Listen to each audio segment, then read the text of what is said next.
drugs, or ideas, what you consume influences who you become. On the Mind and Matter podcast, we learn together from the best scientists and thinkers alive today about how your mind-body reacts to what you feed it. Before starting Mind and Matter, I spent 10 years in academia doing scientific research. I got a PhD in neuroscience where I focused on neuroendocrinology and the neurobiology of behavior, and before that, I specialized in molecular, developmental, and evolutionary genetics. I use my scientific background to help parse and translate the information that guests share on the podcast. In addition to the podcast, I write long-form written content inspired by the show where I integrate what I've learned across episodes. I also have a free weekly newsletter where I provide you with upcoming guests, share links, and provide commentary on scientific studies and research that I'm reading, and more. Visit mindandmatter.substack.com to find all of my content. You are about to listen to the full episode, but there will be 1 to 2 short ads immediately following this before the conversation. If you would like to hear ad-free episodes and get early access before they release more widely, become a paid subscriber at the Mind and Matter Substack at mindandmatter.substack.com. Becoming a paid subscriber is a way to directly support my efforts, allowing me to make more episodes and higher quality episodes, and also helping to free up my time so that I can spend more of it on doing research and synthesizing results from the podcast and from the literature so that I can do more things like writing on the Substack, putting more content into the newsletter, and getting these things out more frequently. So if you want to support the show and get ad-free episodes, go to mindandmatter.substack.com. If you like to read like I do, then you should check out the ReadWise app. It's totally free to download, and if you go through the link in the episode description or on my support page, you can get a free 60-day trial for zero cost. ReadWise is a really cool app that allows you to import digital highlights from over 30 different platforms such as Kindle, iBooks, PDFs, and more. It makes it really easy for you to review and find and share excerpts and quotes from whatever it is that you're reading, whether it's PDFs of scientific papers or books that you're reading on your Kindle, and you can even save and use highlights from physical books. I read a lot of physical books before bed, for example, or when I'm traveling, and the ReadWise app actually integrates with the camera on your phone so that you can take a photo of a page that you're reading, highlight a specific chunk of text from that page, and export it to the app so that you can reference it or find it or share it later. They even allow you to export really cool looking graphics of some of the highlights that you have in the books or the papers you're reading so that you can share them in an engaging way. So check out the ReadWise app today if you are a reader and you like to reference and organize what you read. Go through the link in the episode description or on my support page or in my free weekly newsletter at mindandmatter.substack.com and try the ReadWise app 60 days free today.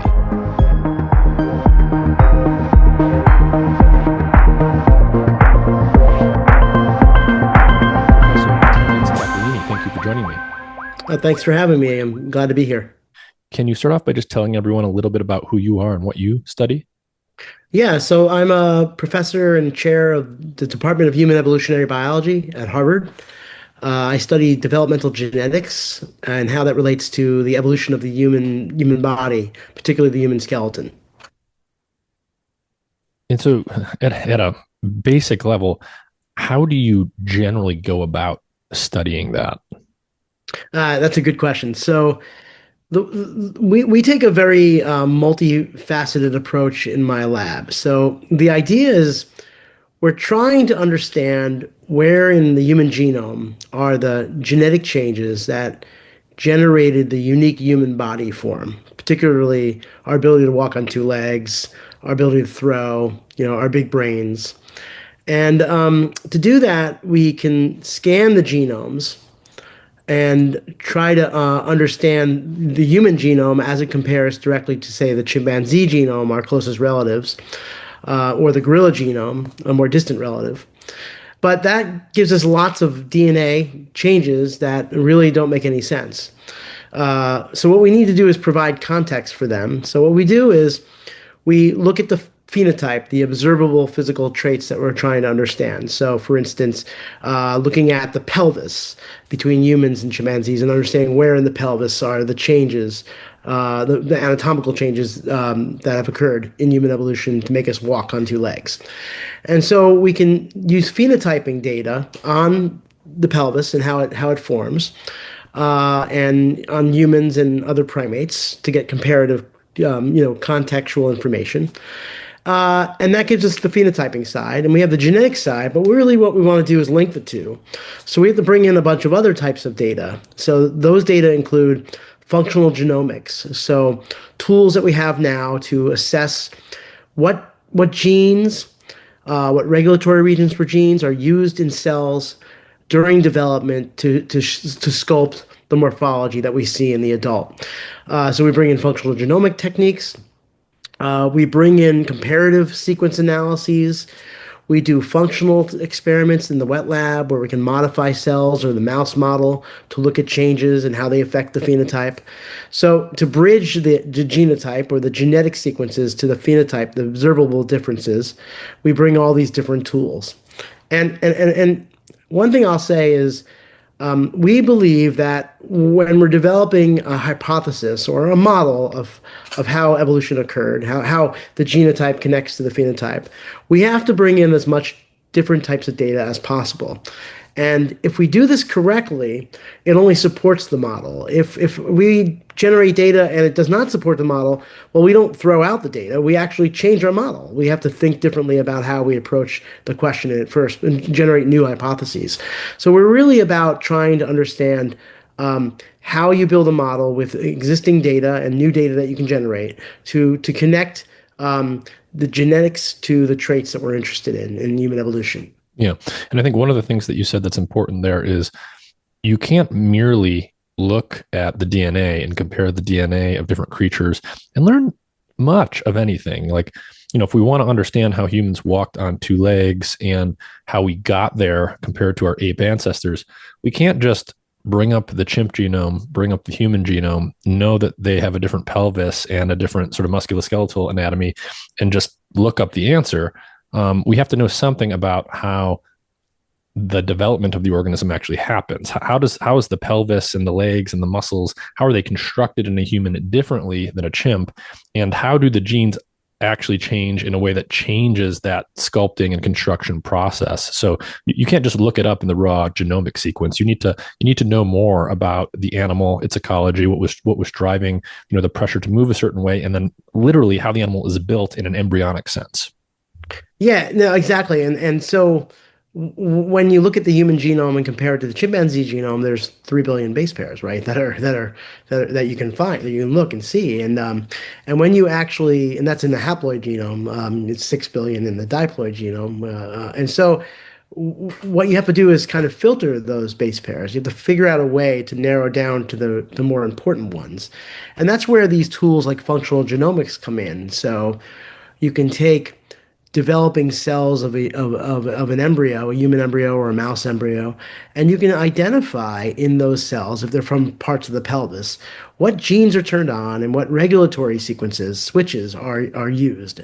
And then when you have the switches and the genes that are turned on to sculpt the pelvis, you can then narrow in on those genes and those regulatory elements and look, where are the changes between humans and chimpanzees in those elements? And you can further refine and refine as you get closer to where you think the targets are for evolution. And that's a more involved part, but I'm sure we'll get into that today. Yeah. And so, a lot of people are interested in human evolution, obviously, because we're humans. And there's a lot that makes humans unique or at least different in important ways. There's a number of them we could talk about. We'll probably have time to talk about some of them. One of them, obviously, is our big heads, which encase our big brains. Maybe we'll get to that. But another one is our musculoskeletal system. And there's two really interesting things about our musculoskeletal system that I think we'll talk about today. One is the fact that we walk upright. We are bipedal, and that's a key differentiator for our lineage compared to most other animals that are still alive today and not extinct. And then the other one is sort of our limbs and muscles more generally, especially as it relates to things like throwing and using our arms for that type of motion. Obviously, the dexterity of our hands and our grasping and writing abilities and all of that. But you've done work recently on the evolution of bipedality. And so I want to talk about that first. Let's set the stage here by thinking in terms of sort of the why and the what before we get to the how. So obviously, at some point, some creatures started walking on two legs at least some of the time. And then eventually, you get humans, and we pretty much walk on two legs all of the time once we learn how to do it as little babies. When roughly did bipedality evolve and become, commonplace? What part of our history and our lineage was that the common mode of locomotion? Is this 1 million years old or deeper? When did this happen? Yeah, so that's a kind of a controversial question in some regards because um, we know that humans and chimpanzees shared a common ancestor between 6 and 8 million years ago, and the argument is that the common ancestor probably looked more like a chimpanzee or a gorilla, and that's because chimpanzees and gorillas as African apes, and they're our closest, living relatives, are those that have particular types of locomotion that are common between the two. That is knuckle walking. They are generally semi-upright. They rely on longer forelimbs than their hind limbs, longer arms and legs. They rest a lot of their mass on their front digits on their hands, and they propel themselves that way with their hind limbs pushing them forward as well.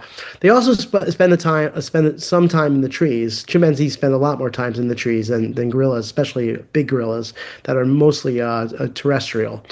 And so they share the two types of African apes share this common locomotor pattern, and by the rule of parsimony, you expect that the last common ancestor was probably like a knuckle walking animal that then eventually stood upright. Some people argue that's maybe not the case. Some people would argue that the earliest forms of humans might have been already more upright because they might have been more suspensory. That is, they use their arms to hang down from trees, and therefore they're moving more below the branch rather than coming down to the ground that often. And if they came down to the ground, maybe then they would use their legs to walk more bipedally. So there's been some debate about how far you can push back the origins of bipedality based on which model you follow. So more like a gibbon. If we imagine a gibbon, it hangs from branches, and was the some of the earlier predecessors to humans, was it more like a gibbon or more like a chimp? That's basically what we're talking about here. Yeah, so yeah, exactly. So gibbons are Asian apes. They're the oldest living relative to humans. They diverged quite some time ago in the Miocene, early in the Miocene. Close to I believe 22 million years ago, if not later. And these forms are long arms. They're the brachiators. They're the animals that when you look at when you go to a zoo, they're the primates that really move quickly under the branch. They have very long forelimbs, very short hind limbs, and they can walk upright. They don't do it all the time, but when they do, their long arms have to hang above their bodies as they walk on two legs. Now, other primates like gorillas and chimpanzees can also walk bipedally. They just don't do it that often. They do it in particular contexts, like if they're wading in water, or if they're trying to carry some things, or if they're making threat postures. Right, they'll stand up and move around like that. So there's some evidence in the living primates that bipedality could have occurred, and that makes people believe that maybe bipedality was a little more common in the fossil record. And of course, I'll just pause here and just kind of preface that all of our models are based on living humans, which are bipeds, and living apes that have their own specialized locomotor patterns. And there's a diversity of locomotor patterns that exists in the fossil record that may not be evident or modeled by living forms. Right. And we have to be careful about how much we rely on modern forms, the distal tips of branches on a phylogenetic tree, if you're interested in phylogeny, as being informative of what happens at a node where the Right. common ancestors would be, where they split. Right. Yeah, we only see obviously what's present today. We only see a small portion of what was present in the past because we only dig up so many fossils and they're really hard to find. And also, we often, we can show many examples in the tree of life that we do know about where, creatures had features back in the day that we don't really see today. And so if you're basically saying we need to be careful and not be too present day centric in our thinking and our hypothesizing, there could have been creatures, I guess, ape-like creatures that maybe walked on branches in the trees, and maybe they had gibbon-like arms, but also were kind of bipedal and just stuff we haven't thought about yet. Yeah, exactly. And so the other part to consider in all this, and I know I haven't gotten to answer your question yet about when bipedality arose, but the other part to consider is that species and their morphologies can sometimes change pretty rapidly. And so the idea that if African apes shared knuckle walking, and that was what the last common ancestor could look like, it's very possible that The last common ancestor didn't look like that. It looked more like a biped, and both African apes converged on the same morphology, the same shape, the same locomotor practice. They both gained knuckle walking independently. And that really depends on what happens in the specimens, in fossil species that are existing around that time. And so you can get convergence of biology. You can also have shared homology, or the fact that, okay, if you think that humans diverged from a knuckle walking ancestor, that kind of makes sense because chimpanzees and gorillas had that shared biology, and therefore humans diverged and created a new form of locomotion. So there's both convergence and there's also homology, shared ancestry that drives the kind of the biology of what we think about, and we have to use those kind of concepts to think about how we reconstruct the last common ancestor of humans and chimps, and the changes that led to humans to become bipedal. Mm-hmm. So, there's some controversy with this stuff, and there often is in the paleo world, just because the fossil record is always so imperfect. But if we define bipedality to be having an anatomy that would enable bipedal locomotion to be the primary mode of locomotion for a creature in the past, what is our best current guess today as to when we had something like a human or an archaic ape of some kind that had the ability, anatomically speaking, to primarily get around through bipedal locomotion? Yeah, that's great. So that's called obligate bipedalism, as opposed to facultative, where you might do it temporarily. And I would say Australopithecus afarensis, Lucy, has pretty clear signs of being a biped and likely an obligate biped. So that would be around 3.5 million years ago. Mm-hmm. The fossil forms that occurred before Lucy, Australopithecus afarensis, for instance, Ardipithecus ramidus, which dates to around 4.5 million years ago from Africa, East Africa, their pelvis and their knees, their feet suggest kind of a mosaic-like pattern of locomotion where they probably could walk on two legs fairly well, but they didn't do it all the time. They probably spent some time in the trees. And one of the pieces of evidence is that they have a big toe that's separate from the rest of the digits. It's opposable, whereas humans have the big toe that's aligned with the rest of the digits, making us a good walker.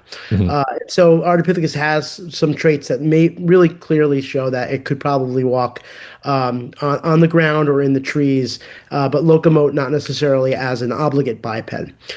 So around 3.5, 3.3, we see evidence of more obligatory bipedalism in the fossil record. So roughly speaking, if you go halfway in between humans today and our last common ancestor with chimps, around that time, there were things that probably could walk on two legs quite a bit.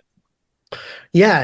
And so interestingly enough, the development of bipedalism in early hominins, the forms that would give rise to eventually humans, and that's a large group of organisms now that we know that existed between 6 and 2 million years ago.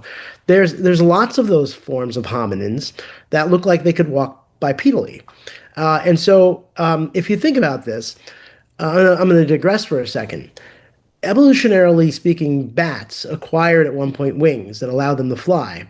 And the bat wing is considered an evolutionary novelty. It really facilitated a new form of locomotion that let the ancestors of bats and bats themselves to go across the world and occupy new niches. And we call that an adaptive radiation. Right. So there's no other mammals literally flying around and able to occupy that part of the natural world. And so they had a really strong competitive advantage, and they could really exploit that and diversify a lot very quickly. Exactly. And so some people argue that the earliest changes in bipedalism did the same, that there are now forms of hominins like Australopithecus afarensis, Paranthropus, another lineage of hominins, Ardipithecines, all of these forms that could walk somewhat on two legs, some more obligatory and others more facultative. But that set up a new adaptive radiation, a new way to get around the landscape that in some ways outcompeted other forms or allowed them to exploit new niches that other forms could not exploit. Okay, so we've touched on the when. A few million years ago, there was creatures starting to walk around bipedally more. now we're getting into the why. Like what was the selective pressure? What was the advantage that was opened up by being able to move around in this way? I want to dig into that more. Before we do, so you've already mentioned that we had Australopithecus, a different genus than Homo that was probably using bipedal locomotion. What's the difference between Australopithecus and Homo? Would we consider these to be proto-humans, but not quite human in the full sense? Can you just explain that difference there? Yeah, so Australopithecus is a group of hominins that date basically from 3.8 to roughly like 2.5 million years ago, depending on who you ask, and the definitions are dependent on morphology and how you define morphology. But this group of organisms had the ability to walk on two legs, but they had very small brain sizes. They had brain sizes about the size of a chimp, maybe a little larger, so 300, 400 cubic centimeters. In comparison, human brains are 1,500 cubic centimeters, if not larger.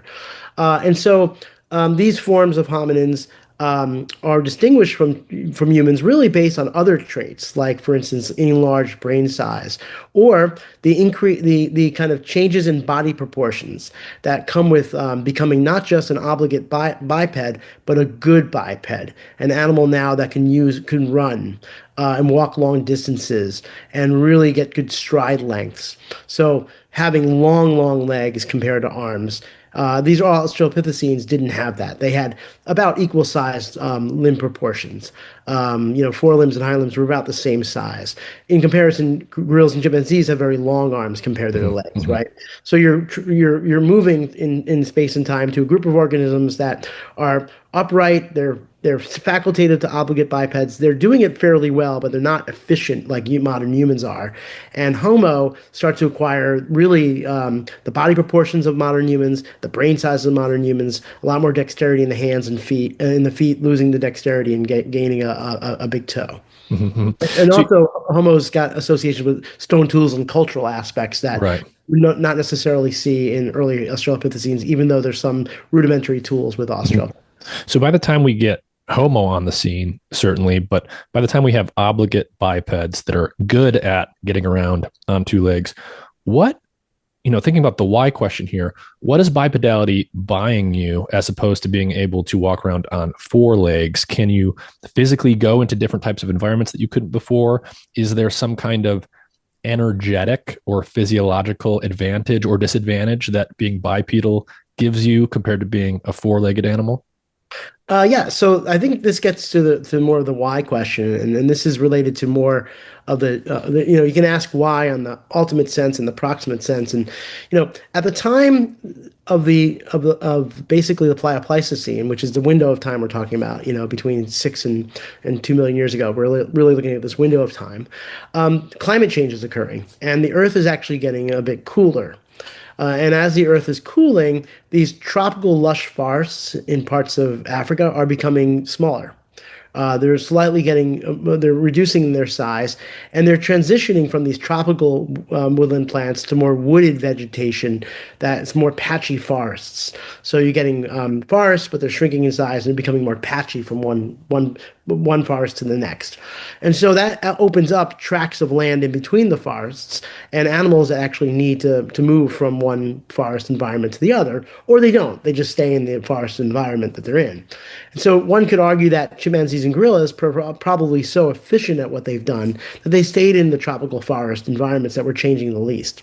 But these other hominins that arose began to exploit this new environmental opening, this new area between the forests, and having to traverse between one forest and the next, potentially to collect resources, potentially because they were pushed out by competition from other forms. We don't know the exact answer, but being able to walk on two legs gave them more efficiency to move between forest environments. It also allowed them to carry objects in a very efficient way, carry offspring. Primates carry offspring will cling on to them. So I'm not sure if that would be a very big advantage, but maybe carrying other objects might have been.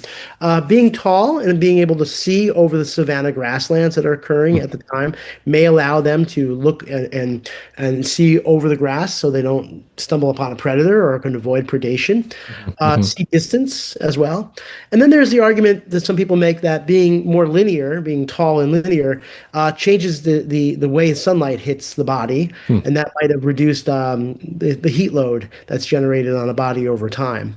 What's clear is that, and this is again based on models of living forms, right?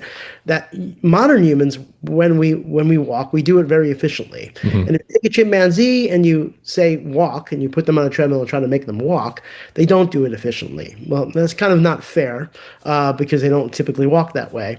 But it does suggest that human walking is more efficient than chimpanzee walking, and it's more efficient than chimpanzee walking on all fours. So there seems to be a decreased, oxygen use and consumption, and less energy consumption involved in human walking than other forms. And that's a modern thing, right? Modern humans are walking and we're very efficient. How you model that to look at the earliest time is difficult, but must have been some energetics advantage.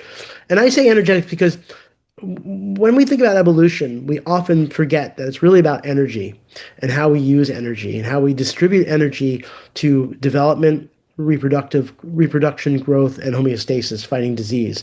And you only have so much energy in your body and almost energy availability. Yeah. So it would have been important for early humans to exploit and to acquire energy through diet and exploiting new resources, and not use a lot of energy to do so. So yeah. And I think implicit in some of the things you were saying is that, a lot of these advantages to bipedal locomotion and related adaptations, like being taller, they make a lot of sense if the forest our ancestors were dwelling in became sparser or patchier, because you got to go, maybe you want to get from one patch of woods to another, but there's a grassland in between. Those things are only going to be advantageous if the forest is going away or you're moving into a more grassland-like environment or something like this. When these adaptations were arising and we start seeing bipedality become more common in Australopithecus and in early Homo, is there also evidence in the fossil record that the climate was changing, the grasslands were expanding, the forests were getting sparser and that type of thing?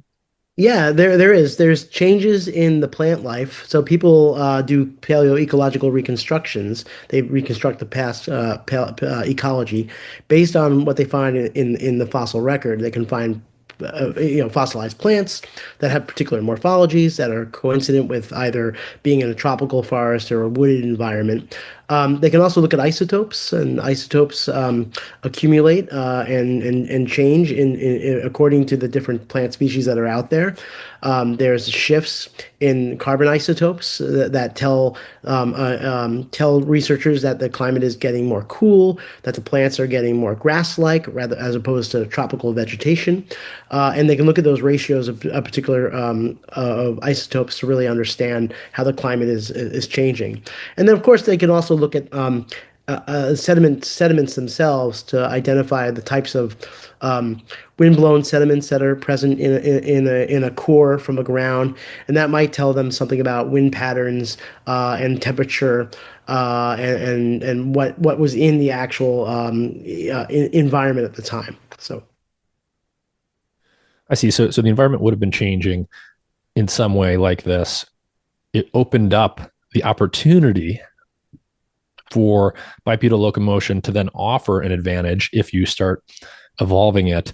And despite any patchiness and gaps in the fossil record, at some point there was something like a knuckle walking ape. And at some point there was an Australopithecine that was more of a mosaic that probably walked upright sometime, more than a chimp, but not all the time like us. And eventually you do get to, really good bipedal locomotion by the time of early Homo. And it offers certain advantages. We've gone over some of those. So we sort of understand the why part of it, to a reasonable extent. We know roughly when this was happening, and we've got a decent picture of the timeline, it sounds like. And obviously it did happen. Like, we walk on two legs and somehow we got here.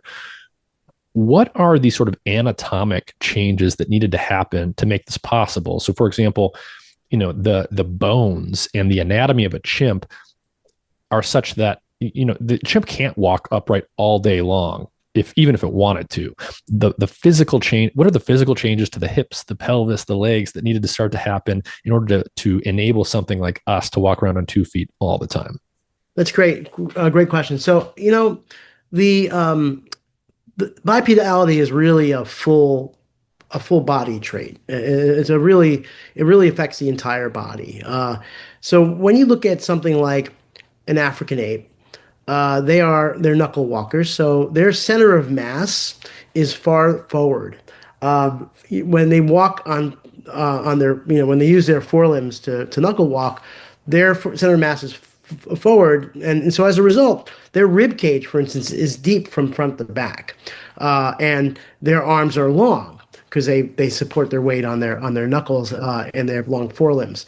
Their hind limbs are shorter, and their pelvis, the classic pelvis, that you would see in a human, is not present in a chimpanzee or a gorilla. Now the pelvis has a number of different changes. In the pelvis in primates that are not human, non-human primates, generally have the upper part called the ilia. And the ilia are these blades that you see that stand upright. So the way to think about this is that if I was standing behind you and I had my hands on your back, about the side place where your kidneys are, that's where their pelvic ilia would be. And they would sit exactly in that plane with my hands on your back. That's called a coronal plane. Coronal because it's like a crown across your head. So they sit in that same plane. And they're flat and they're tall, and they're narrow.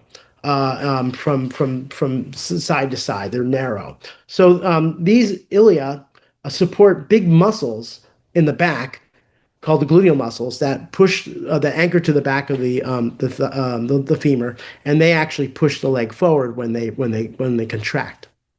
And in humans, the pelvis ilia have actually been shortened drastically.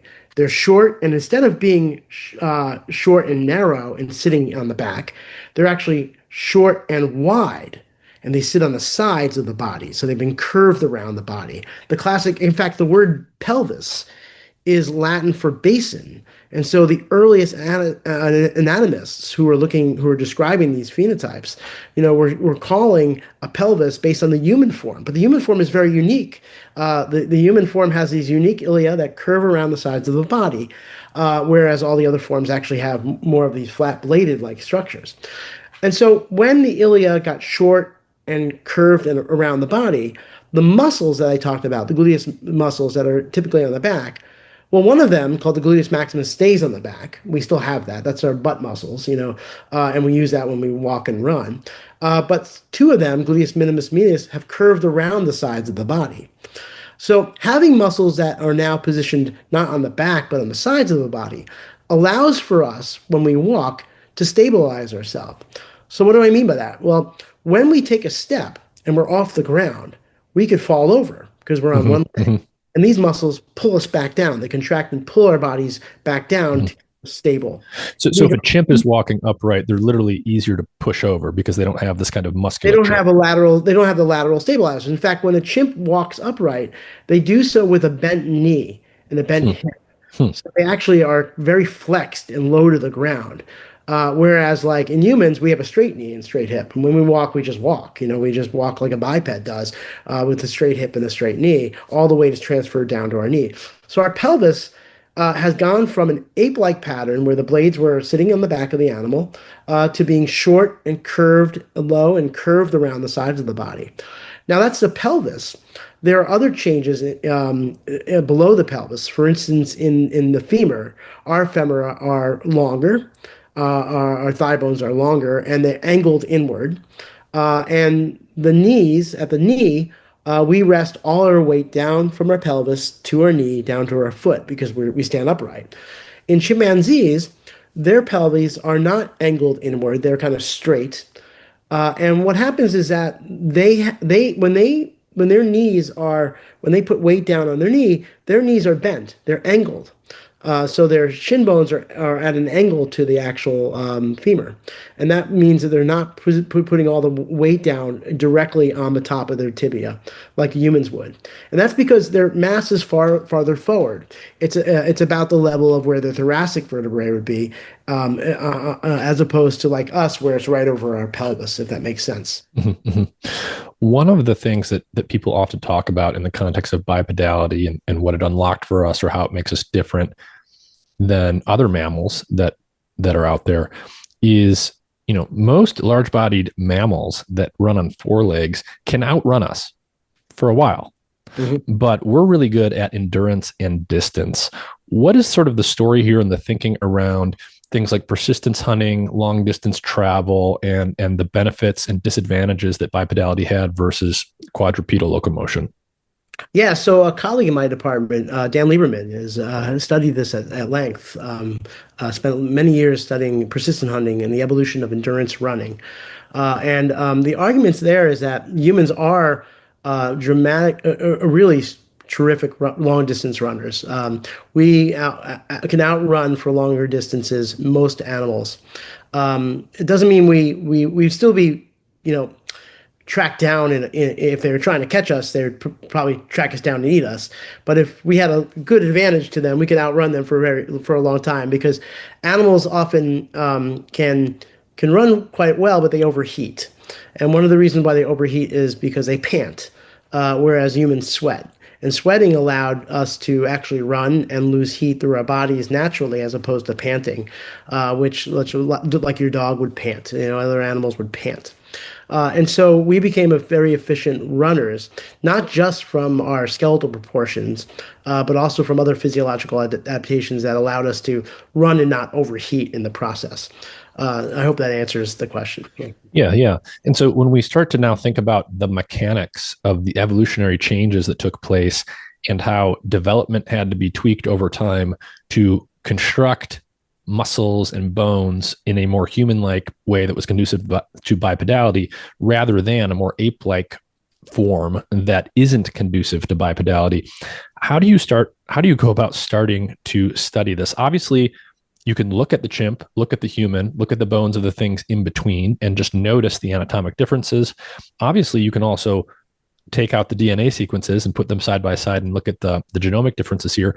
How do you fill in the in-between part where you're thinking about how the genes encode proteins that then sculpt the anatomy into what it ends up looking like? That's great. So the first thing we do is contextualize any anatomical difference that we see between humans and chimps using the fossil record. And one of the things that we noted, and what's been noted for a while, is that the changes to the pelvis seem to be the earliest types of changes that we see in the fossil record. So I mentioned Ardipithecus and Australopithecus. When you look at them, as I mentioned, they have relatively equal sized limbs, but their pelvis blades seem to be short and narrow and somewhat curved around the sides of the body. So Australopithecus, like Lucy, for instance, has a more human-like pelvis. It doesn't look exactly like humans, but it has the short, broad, curved ilia. And so we can contextualize where to first look for the differences in the body by actually saying where in the fossil record do we expect to see the first changes. And that's why we looked at the pelvis. And so my lab's been focusing on the pelvis for quite a while. And the way we kind of put together, and piece together what happened is by looking at development. So we work with human embryonic samples, which are donated to us through very ethical channels. I can talk more about that process later. And we received human embryonic samples at stages where we've figured out where the human pelvis is actually forming. And so what happens in human pelvic development is the ilia, the upper part of the pelvis that I talked about already, starts off looking more ancestral. It starts off as a thin blade that looks like it's positioned on the back of the animal. It's a thin blade, but it's made of cartilage. And let me pause for a second and just describe a little bit of bone development. So almost all the bones in our body below our head form through a process called endochondral ossification. Endo means within, chondral means cartilage. So it forms within a cartilage model. So what that means is that all the bones below our head basically first start off as a cartilage model, a bunch of cartilage cells called chondrocytes that form a model. And the model looks a little bit, sometimes very much like the adult bone. And then that model gets replaced by bone cells that come in and start to replace the model from within. It's almost like a mold. It's like a mold. It's like if you look at the development of the femur, for instance, in humans, at some point you'll see a femur that will have the traits of a femur, but they'll all be cartilage, all be made of chondrocytes or cartilage cells. And in the mid shaft of the femur, like the midpoint of your thigh bone, in a developing embryo, you'll get the invasion of blood vessels that will come into the mid shaft and bring in bone producing cells that will then replace the bone from the mid shaft, moving towards both ends to the head of the femur and towards the knee. The head of the femur would be where like your hip is, and the knee is obviously towards your knee. And so the bone cells are replacing the cartilage. So let's go back to the pelvis. So in humans, the earliest rudiment that forms, this early model, is made of cartilage, and it's positioned in the coronal plane, but it's small, and it's not really well developed. It has. So you're saying very early in development in humans, this anatomy looks kind of ape-like at first. It looks ape-like. It actually looks like all the primates that we looked at. So in this study, we didn't just look at like apes and chimpanzees, like gorillas, chimpanzees. We looked at gibbons. We looked at all the different primates across the order. We looked at 30 different representatives across the order primates, which is a very, very expansive order dating back, 60 to 80 million years of evolutionary history, right? So we looked at embryonic samples across those different primates that we got from museum collections. I can talk about that in a moment, but what we did was we looked at the cartilage model that was forming across the ilium, and all the non-human primates started the same way. They had an ilium that was cartilage, and it was tall and narrow. But the cells at that stage were generally undifferentiated. They didn't have specialized functions. They were just cartilage cells. At some point, what happens is that those cells start to form what they call growth plates on either side of the ends of the model. So in this case, the upper part and the lower part of the ilium, just like your femur would. And those growth plates are cartilage dividing cells that make the cartilage model get bigger and bigger in the long way, in the longitudinal axis and the long axis. So the ilia of non-human primates all form as these kind of rods, right, that are vertically oriented and positioned in the back. And humans start that way. But what happens very shortly after the model forms is it flips, and you get growth occurring now not longitudinally, but in the transverse direction, in the perpendicular direction. So side to side, as opposed to up and down. So whereas chimpanzees and all the other primates are growing and getting bigger and bigger and bigger ilia, taller and taller ilia, humans are now growing sideways. They're growing perpendicular. And that was a major finding that we saw, and had never been reported before, that the cartilage ilia changes its direction of growth in humans as opposed to all the other primates. And that kind of helps us understand why the ilium is short and broad as opposed to tall and narrow. Right. And I guess in theory, so it didn't need to be the case that the anatomy of the earliest thing that looked like a pelvis in the embryo of apes looked the same, and then they became different later. It could have been that they were just sort of built different from the ground up at the very beginning. That's not the case. So they have kind of a similar starting point, and then they sort of become different later when you compare humans to other apes. And essentially what you're saying is, in our lineage, things kind of grow out rather than up, you might say. And that could simply be a matter of a change in a gene that pushes some type of cell one direction versus the other. Is that kind of how you start to then think about where to go next? So once we contextualized what was happening developmentally to the structure of the ilium, and we can also see through histology, the tissue level biology, that's what was happening. Then we needed to understand, well, how does that process happen? Why?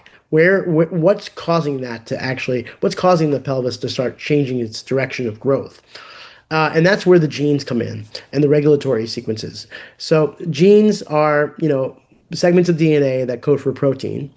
And genes are used throughout the body. There's about 20,000 genes in the human genome. And you can think about there's thousands of different cell types, and each cell type expresses hundreds to thousands of different genes. So a lot of the genes are used over and over again in different cell types in the body. But what turns a gene on is called a regulatory switch, Hmm. kind of like a light switch. And this is the analogy I give. Imagine the gene being the light bulb, and it's like a 60-watt GE light bulb that you go to the store, Home Depot, and you buy a whole bunch of them. And every room in the house, you put that 60 watt. Right. You need to use the light bulb in every cell, but how much of them do you need? When do you need to turn them on? All these things. Exactly. And so that light bulb, and that switch, that light bulb is just that one gene, right? And then you have, like, for instance, the bathroom switch or the kitchen switch or the living room switch. These are independent switches that turn the light bulb on only in that room. Hmm. So what we know is that genes are shared across different tissues, but regulatory switches are present and they're not shared often, that they become very specific. So in other words, when we're studying cartilage cells, we can find switches that are unique to cartilage cells and unique to the ilium and maybe not other bones in the body. Right. So the idea here is you've got a kind of modularity and flexibility in these switches that you don't have in the bulb or the power grid. Like if I go start messing with the power grid outside, I could accidentally turn off everyone's electricity, which is catastrophic. But if I just want to tweak the light in the bathroom, I can just mess with that one switch. Exactly. So if you went and bought a defective batch of light bulbs, every light bulb would be defective and you wouldn't have any light in your house. Mhm. But if the light bulbs were fine and you just had a short circuit in your switch, then only that room would lose light, right? And that's really like what's happening evolutionarily is that mutations, DNA changes in the switch because switches are DNA sequences. Mutations in the switch can be tolerated if they are affecting very specific parts of the body and not the whole body at once. And so those changes could then be beneficial if they generate a morphology, a shape that was Mhm. actually beneficial. Yeah, and let's bring two things into the equation here because hopefully this will make a lot of sense to a lot of people.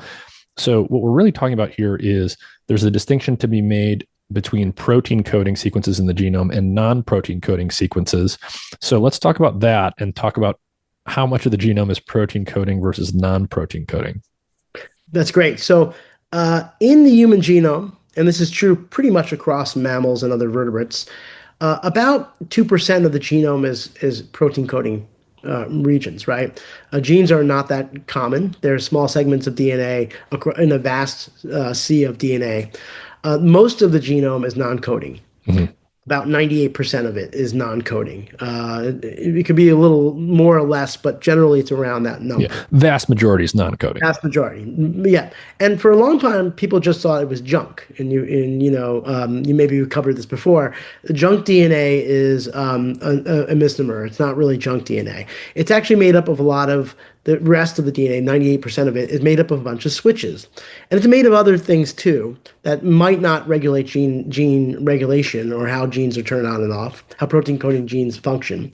But these switches are scattered throughout the genome, and they're nearby genes, roughly. Sometimes they can be pretty distant, but they're generally near genes, and they help turn on those genes in very site-specific and temporal-specific ways. So development of an embryo, which starts as a single cell and becomes a multicellular organism, is really how the non-coding sequences, the rest of the genome, is used to turn on a small portion of genes in individual cells to orchestrate their functions and develop over time. Mm-hmm.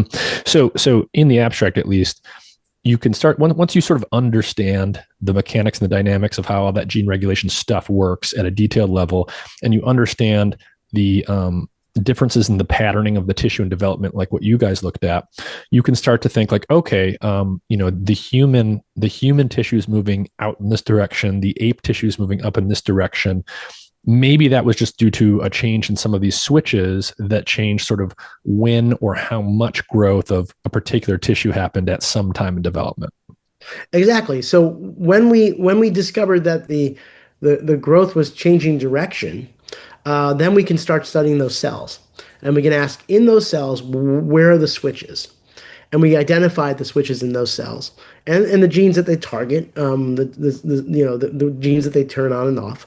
And then we can start looking at those switches and say, hey, is the sequence of these switches different between humans and other primates? And based on the difference in sequences, we can determine whether or not these regions are likely showing evidence of past evolutionary selection, and therefore under some kind of adaptive evolution, or they're just changing at the natural mutation rate. And so they're not really that important for generating or driving the phenotypes that we're interested in. Mm-hmm. And so yeah, after you. So basically, like for a study like this, we're referring to a study that just came out. Basically, you have to understand the anatomical differences in the adult. How did the pelvis and the bones and the anatomy of a human, how do they end up differently than a chimp and compared to archaic species of hominids that aren't around anymore? And then you have to like line up the embryos literally, and you look at like the early stages of pelvis development, and you can say, okay, all of the apes kind of look similar, but then they become different. And then you can dig into the tissue differences and how they're moving differently once they start to develop differently at these stages of development. And then you can look at the DNA of these creatures and start to really say, okay, what was driving that? And what are the genomic differences that evolved to create that tissue difference in development that gives you the final end product having a different anatomy? So you're really cutting across like multiple, what you would call multiple fields of study here. Exactly. And in the very beginning of this conversation, we talked about how we bring in data from a lot of different fields. Exactly. That's what we had to do. We're trying to connect the genotype, the genetic sequence to the phenotype, the physical appearance of traits, and we're bringing in all these levels of inquiry to do it. And so when we discovered these switches, we then had to say, well, do they have harbor sequences that look like they're evolved relative to other primates? Yeah. And that's not always easy to do either. And there's a notion out there in the field that existed for a while that one's going to find the gene that makes big brains, or the gene that gave a human culture, or the gene that gave language to humans, or the gene that made us upright. And the reality is that, well, first, as I mentioned, it's not the genes, it's the non-coding sequences, the other stuff. But it's not one region of the genome. And that was something that we discovered. We discovered that when we found these sequences, these switches that control the cartilage, and we found evolutionary signals in those sequences, it wasn't one switch. It was hundreds of switches. Hundreds of switches targeting lots of genes across the body, across the the developing ileum, developing pelvis. And that tells us that it's a bunch of changes of small effect, rather than one gene of large effect that can generate the biological phenotype that we look at.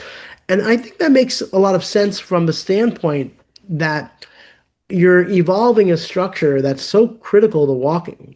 But remember also, the pelvis is also important for giving birth to a fetus, right? There's a birth canal that's formed by the pelvis.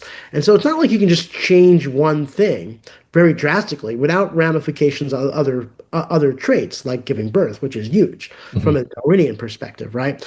And so the fact that we found a whole bunch of changes, hundreds of changes of small effect, really suggests that this is a gradual process. Right.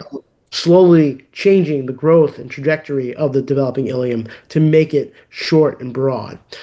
Why is that important? It helps us inform on the fossil record to say, what do we expect now when we look at the fossil record? Do we expect to find a form all of a sudden appearing at thin air that has flipped growth and a normal pelvis that looks like humans automatically? Or do we expect to find transitional fossils where the pelvic blades might have been rotated slowly and slowly over time? And the model that we have now is that the polygenicity, the many different inputs that we're seeing genetically, likely reflect a more gradual rotational process. Now, it doesn't mean this gradual process didn't happen quickly. It could happen very quick because it's evolutionarily speaking, if it's something selectively advantageous. Right. It could have been 100,000-year process, which is relatively quickly, but it's not like one day an ape gave birth to something that had this new kind of pelvis. Yeah, just think about that. And I've gotten people who have said, well, maybe it is one change. I'm like, well, think about it. You're that ape born with a different pelvis. How are you going to mate? How are you going to interact with other animals that have different morphology than you, you likely would not survive. And so it's gradual shifts in the morphology that could happen over 100,000 year period or 500,000 year period, whatever the time frame is. But it's a lot of changes that are happening across the genome. And that's Right. because the other thing is that all these genes and all these switches and in the cells that we're talking about, the chondrocytes, they're acting in networks that interact with each other. One gene's when one gene gets turned on more because the switch is activated higher, it could also mean that another gene has to be turned down, or it interacts in a different way. So these are interactive networks, and you can't just like take a sledgehammer to the network without disrupting it. You'd make subtle changes over time, and that's what we're seeing. Right. Yeah. I mean, yeah, you brought up a lot of important points there. For those unacquainted with this realm of biology, evolution, development, and all this stuff, sometimes it's easy to overlook that, like, when we say the word pelvis, that's a word that corresponds to a concept that we made up. And like, obviously, there's a pelvis, there's like an anatomy there that we can point to, but there's no pelvis gene that does all the pelvis stuff. There's hundreds of cell types and multiple tissues that are all working together and integrated in some fashion that correspond to the pelvis. And what you're saying empirically is you didn't find differences in one or two or even three genes between all of these different apes. You found many different changes in many different genes, all of which are relevant to all of the tissues in that region of the body. Yeah, and I've been talking about the cartilage cells, but really, what we found in the paper is that when you look at other cell types like muscles and tendons, and even bone proper, you can start seeing lots of evolutionary changes, and it kind of makes sense because what we also discovered in this paper is that the cartilage model that forms and starts to grow in a different direction is already being anchored or attached by muscles. And that's something that's not always common, actually. The key muscles that make us walk show connections to the cartilage model. And this is something surprising because the other muscles that are involved in human-specific walking do not show connections to the muscles yet, to the cartilage. And when we look at the muscle cells themselves and how they're anchoring to the cartilage, the regulatory regions in those muscle cells also show evidence of evolutionary change, as do the tendons, as do the bone cells. It's an entirely adaptive complex that's changing in a very, very complicated way over evolutionary time. And we see this across the genome in different cell types, in different regulatory regions controlling those cell types. It's pretty fascinating. Yeah. Yeah. But basically, if you look at the pelvis of an ape and an archaic human and a human today, they have a different anatomy. That anatomy either facilitates or does not facilitate efficient bipedal locomotion. And some kind of model seems to be supported whereby a bunch of changes to a bunch of genes over time gradually sort of tilted and shifted how those bones and how those tissues get shaped into the geometry of the human pelvis. And that happened over time. And it's just, you can imagine just a pelvis going from more upright to more sideways, changing the angle of the bones and all that stuff. That just sort of general shift happened in development over time after many, many different changes to many genes took root. Yep.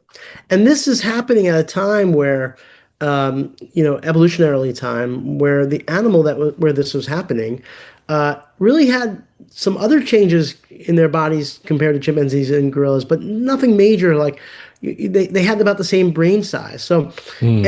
any, pressure on childbirth probably wouldn't have been there by Uh, changing, this is right? great because I was actually going to ask you about this. I wanted to talk about, coevolution in another way. And another way that I think our pelvis is different is, women have to give birth to little babies with giant heads compared to other creatures. So it sounds like bipedality came before most of the increase in skull size in our lineage. Yeah. So, as I mentioned, you asked the question before about what distinguishes Australopithecus from Homo.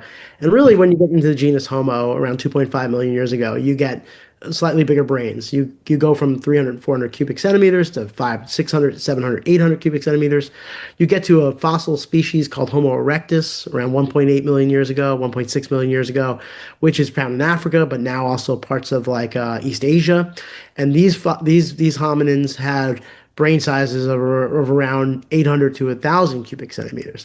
But then around 1 million years ago, 1.5 million years ago, pushing back a little bit, brain sizes start to accelerate. You start to go up to 1,500 to even 2,000 cubic centimeters, right? So it's really within the last million, a million and a half years that brain size is increasing. And it's increasing at a time where prior to, body proportions are established. Our length of our legs are about what they, at 1.5 million years ago, are about what they are now. They're long legs. We have a big toe that's brought into line, right? Our pelvis looks parasagittally aligned. It looks curved around the body in a right way. And then you can start seeing the increase in brain size. So at some point in the past, a couple, 3-4 million years ago, there were human-like or proto-human creatures walking around on two legs that looked like humans in the sense that they were bipedal, but they basically had chimp skulls or very small heads compared to us. Yeah, and they probably had the ability, they probably had hair for all we know, thick hair, like we don't really know what they look like, but like they probably had the ability to still climb in some respects, and they didn't have very powerful forearms yet for throwing, right? We talked about throwing as potential phenotype. That occurs more gradually. We think around 2.5 to 2 million years ago to 1.5 million years ago with Homo erectus. You start seeing lateralization of shoulders that allow us to throw and projectile. I see. So yeah, if we rewind the clock and then play it forward, there were creatures walking around on two legs, and then sometime later, did their heads grow? And that was probably also connected with other musculoskeletal changes like dexterity of the hands and the ability to, use your upper limbs, your arms, to do things like throw spears. So when Australopithecus started walking on two legs, they weren't strong enough and they weren't smart enough to start hunting mammoths with spears, let's say. That's the argument people make, and it's really hard. We don't, they could have been using wood tools for all we know. No. One of the fascinating things that we discovered is that when the pelvis shifts in its growth and starts to grow to the side, it inherently makes the birth canal, the upper part of the birth canal, wider. And this is at a time when the brains are still small. Interesting. So it's there's no way to do that without widening the birth canal. So if I'm going to anticipate where you're going, maybe, because this is just clicking in my head, the evolution of bipedality could have opened up essentially the niche for big skulls to actually evolve. It wasn't possible before. Yeah, that's the thing I would go out on a limb, and say that, when humans started walking, we shifted our pelvis. One of the things that happened to our birth canal is that, we'll back up. In chimpanzees, the birth canal is deep from front to back, from the front of the animal to the back. And so it's a deep, more ovular structure from front to back. In humans, it's wide. It's wider than deep from side to side. And when you look at the birth canal of early Australopithecus and early Homo, it also is like wide and not deep like a chimpanzee. It's wide. And so when the pelvis started to shift in its growth, it creates that widening. Now, the upper part of the pelvis, which is the part that the fetus coming down would first experience, is the widest. And still in modern humans, it's narrow towards the bottom part where the fetus eventually comes out of. That's the pelvic outlet, and the pelvic inlet is the top part. The pelvic inlet is the widest part, and the pelvic outlet is still narrow. So there's still a constraint. There's still a pressure to get a big fetal head through a narrow pelvis at the bottom. But in theory, opening up of a larger up pelvic inlet, the upper part, could have allowed for brain sizes to be accommodated during fetal growth. And then, of course, humans do things like rotate the fetus during birth to maybe shift them and position them correctly. And our hypothesis moving forward, and we're trying to study this in the lab now, is potentially is really that the earliest changes to the pelvis facilitated, as you said, the ability to allow variation to develop in brain size later on, and that was tolerated, and that could actually be passed through the birth canal. It's a pretty fascinating contingency, right? Yeah, interesting. It also sort of explains why people might ask the seemingly simple question like, well, why aren't there more types of really smart creatures? And one answer is For a mammal, you have to give birth to the babies through the birth canal, and if it's not already wide enough to accommodate a bigger brain, then you can't get that, because then the baby can't you can't give birth to it. Yeah, it's pretty amazing. I think of evolution as a bunch of contingencies, things that happened before that affect later. They're constraints, and this is potentially one of them. It might have actually not been a constraint as much as something that facilitated future brain growth. So. Now, in that line, if I may, like one of the other things that we discovered in the paper on the pelvis that we recently published is that when the pelvic ilia rotate and start to grow to the sides, they also change their type of bone formation. So all the long bones of the body, like your femur, even the ilia of other primates and ilia of mouse, the mouse model, they all, when you get blood vessels coming into the middle part of the element, the skeletal element, you actually get bone cells coming in, and those bone cells start to mineralize internally and get hard bone internal and externally. So when you look at chimpanzees, that seems to be the process. Those ilia that are forming along the mid part of the ilia, you get internal ossification and external ossification, bone mineralization internally and externally. In humans, what we found remarkably is that the ilia that are growing, they get blood vessels to come in, but they don't bring bone cells internally. There's actually a block to bone cells entering into the actual developing iliac model. They stay on the peripheral side, the external. They coat the model. They don't internalize. And what that means is that humans have delayed the internal ossification of the developing ilium. Now, why would that be important? Well, inside the ilia are still cartilage cells that can divide and grow. So if you create a shape and then you need to grow that shape as the fetus grows, you can grow the pelvis wider, bigger and bigger and bigger, and still maintain the proportions. And if those proportions are important for walking, but also now a large fetal head in the future when that individual has to give birth, right? Then you want those proportions to maintain. So what you do is you delay the bone development internally, and you just coat it on the external surface, allowing the cells to internal cells to divide and divide because they're cartilage. Now, I went into that pretty quick, but like the idea is that there's another adaptation that we identified that might link to brain evolution. Yeah, and I wanted to ask you about brain evolution to some extent and muscle evolution. So earlier you mentioned, everything's about trade-offs, energetic trade-offs. There's only so much energy that an organism ever has, and you've got to allocate it and pattern it in some way, and it's finite, right? So the more you put into reproductive output, the less you can put into growing a bigger brain. The more that you put into muscles, the less left over for other tissues. And so everything's about these constraints and these trade-offs in terms of how energy is used to build tissue, build phenotypes, and then deploy it in one way or the other. One of the areas that I know that there's been a lot of thinking around in terms of, the human story is, okay, we started walking upright, and that had certain energetic advantages that we touched on earlier.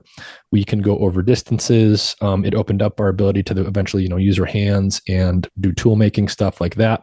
But we've also got these big brains that we just touched on, like some of the anatomical constraints there that may have paved the way or enabled us to evolve these big brains. But when we did start building really big brains, doing fancier human type stuff, that has to come with a trade-off, right? And one of the potential trade-offs here is sort of brain versus muscle versus maybe other tissues we can talk about. Maybe one way to hook into this is people are always struck when they see the hairless chimpanzee, right? Chimpanzees are they're jacked. Like you could take the toughest human MMA fighter and the most average chimp, and the chimp would just rip their arm off. What can you start to tell us about some of the trade-offs between, say, muscle, just total musculature, and like how our muscles are different and have changed, and how that might relate to things like, building the bigger brain over time? It's great question. So I work with a collaborator at the University of Oregon, Kirsten Sterner, on this, looking at the evolution of muscle fiber types. So there are fibers in muscle, and they can be power muscles involved in power generation, They can also be muscles involved in endurance biology. And so they're different energetic costs to each. These are the type 1, type 2 Type fibers that we 1 hear and type about. 2 fibers, yeah. Which one's which? I always The forget. type 1 fibers are the fast twitch, and the type 2 fibers are fast twitch, type 1 is slow twitch. So generally, what you see is the evolution in humans of having more slow twitch fibers. Okay, so there's been an evolutionary process by which human muscles have actually acquired slow twitch muscles, fiber types. And previous work showed that actually, when you look at most muscles in the body, there's actually lots of more slow twitch muscles and fibers in humans compared to chimpanzees. So some people have argued that in the hind limb used in walking, that the muscles like the gastroc, the calf muscle, which is a slow twitch dominated muscle, would have evolved because you need that muscle to walk in terms of endurance walking and running, and that by having slow twitch fibers, what you're doing is you're allowing them to recover, the muscle to recover more quickly, Mhm. and for longer periods of time. So, and unlike power muscles, which you use a lot of energy for, but the recovery time is slower. And that's really the kind of the difference between the two. And so, when you look at the hind limb, yes, you see differences in slow twitch contributions in humans compared to chimpanzees, but you also see that across the body.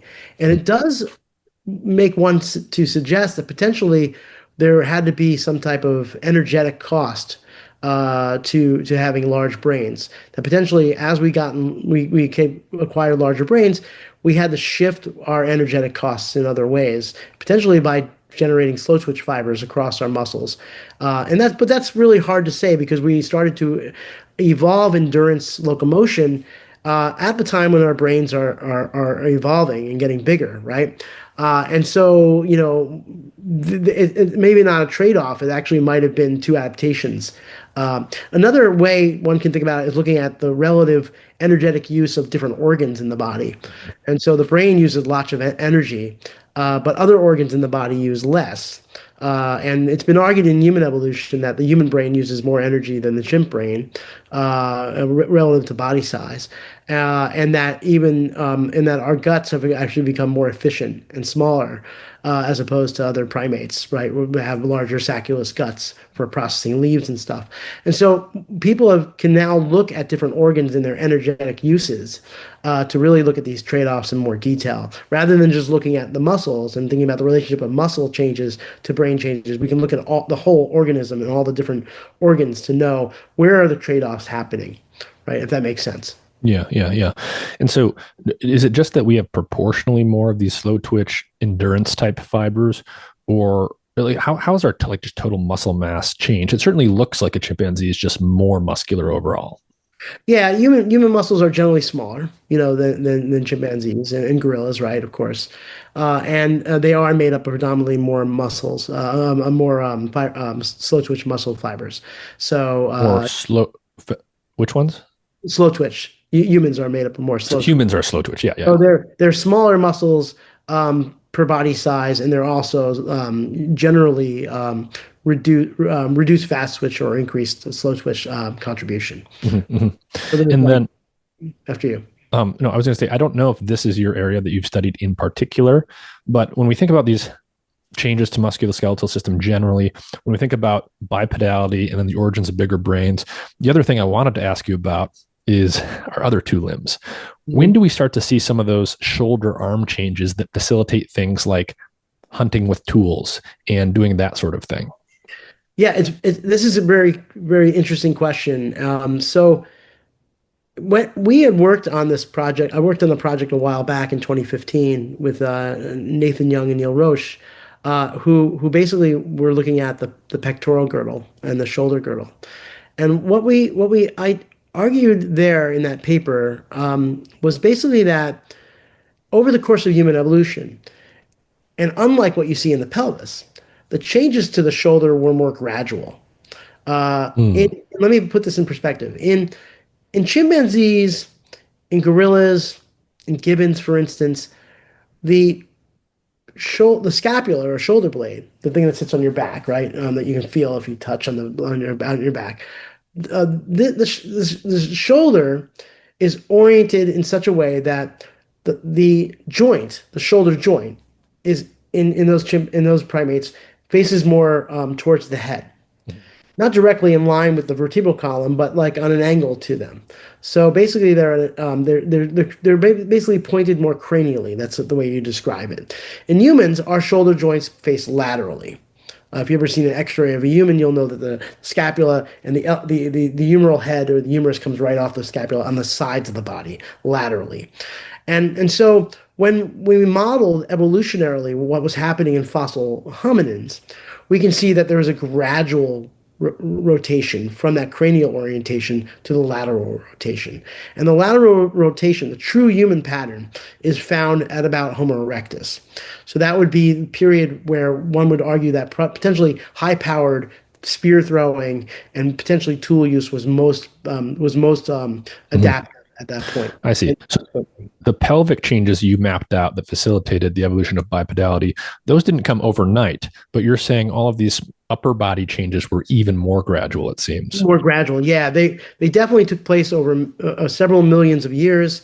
Fossil hominins that if you can place them along a trajectory as being either more cranially if they're earlier in time or more laterally if they're later in time. Whereas in the pelvis, we don't have a lot of fossils from the early window of 4.5 to 6 or 8 million years ago, but it looks like that would have been a more drastically faster process, right? And this is an interesting question to me is if scapula or shoulder blades are becoming more lateralized over time, that's kind of what's also happening in the pelvis, but in the pelvic. Right. It seems to be through the mechanism of shifting the growth. Yeah. And now in my lab, we're trying to understand what's happening in the shoulder to see if it's actually shifting its growth as well. Right. It could be a similar morphogenetic move that evolution made just with different switches or something. Exactly. It could be that ingrained in the genetic architecture of building the pelvis is a bunch of switches and genes that are in a network that could have been co-opted again or used again to shape the scapula. Or maybe the scapular morphology is more ancestral to the pelvic morphology, and that's a much more involved question. But in any case, like the idea is generally that could evolution, instead of evolution recreating the wheel, it just uses the wheel already. It uses the wheel again to actually generate this a new morphology. Yeah, And yeah. to me, that's fascinating. Yeah. What other questions and problems are you working on in the lab today related to human evolution? Oh, great. So as I mentioned, we're looking at the pelvis, but now we're studying the birth canal. So we're trying to understand how is the human birth canal forming. It's remarkable that we know very little about this really critical structure. And so we're looking at the shape of the other parts of the pelvis, which is the ischium and pubis. The pubis is the interior part of the pelvis that you see on an X-ray. And we're looking at how that birth canal forms. We're studying the shoulder, as I mentioned. We're also studying the lower back. So the lumbar vertebrae and how they connect to the sacral vertebrae. The pelvis itself is the ilia connected to the sacrum or the sacral vertebrae. And over the course of human evolution, humans have developed a lordotic curve or S-shaped curve in their vertebrae to push the center of mass over their pelvis. And we're trying to understand that as well developmentally. Chimpanzees have more of a C-shaped vertebrae, whereas humans have an S-shaped lower lumbar region. And we're trying to understand that mechanism as well. And that might be tied to how the pelvis is forming also. It's a whole adaptive complex. We have projects on the knee and how the knees have evolved. We have projects on the hands and feet. We have a paper that we've just submitted looking at the molecular architecture of how hands and feet develop and how their proportions develop in humans. Shoulders, we're looking at the shoulders. And recently, I have a student who said, she came into my lab and said, I want to study the brain. And I'm not a brain lab, but I said, let's do it. Let's try to use the tools that we have to study the brain. And what we're trying to do is study these cells called the microglia, which are supporting cells to neurons in the brain. And there's some evidence in human evolution that microglia have changed functions. As support cells, it's potentially equally important that they've changed in addition to neurons in the brain to support human brain development and diversification. So we're at that project as well. Is there anything that you want to reiterate for people, or any final thoughts you want to leave them with, particularly as it relates to, the how to think about things in evolutionary context, and sort of all the things you need to keep in mind to think well and not just sort of make up just so stories when it comes to this stuff? Yeah, it's something I mentioned in the very beginning, and that I truly hold dear. When you develop a hypothesis or a model, the model has to be supported. The assertions that you're making have to be supported by the data, and the data and all types of data. And if there's a type of data that doesn't support your model, first question whether the data are good. They're generated in a robust way. And if they were, you can't ignore them. You can't, ignore that one class of data because it doesn't make sense. In our studies on the developing pelvis, we incorporated all these different data sets, and they made sense. They connected very well. And we did not have to ignore pieces of data. In fact, we modified our model along the way as we learned more about the different contributions from different data types. And so we want our hypotheses to be robust and strong, and they have to be strong against all different types of inquiry, right? And that's what I think is probably most important. The other thing I would say is, from an evolutionary lens, that there's that the tissues and biology is complex. It's hierarchically complex in very different ways, in very complicated ways, with lots of genes and regulatory sequences and networks interacting with themselves. And there's likely no gene for a trait. It's more a complicated series of changes that have to be tolerated and allow for the generation of variation in a trait, for the selection to occur, to that trait to eventually manifest into what we see in nature. And that's going to be underpinned by many different genetic changes, not just one. All right. Well, Professor Terence Capellini, thank you very much for your time. This was fascinating. Oh, thank you. It was a wonderful conversation. I appreciate it.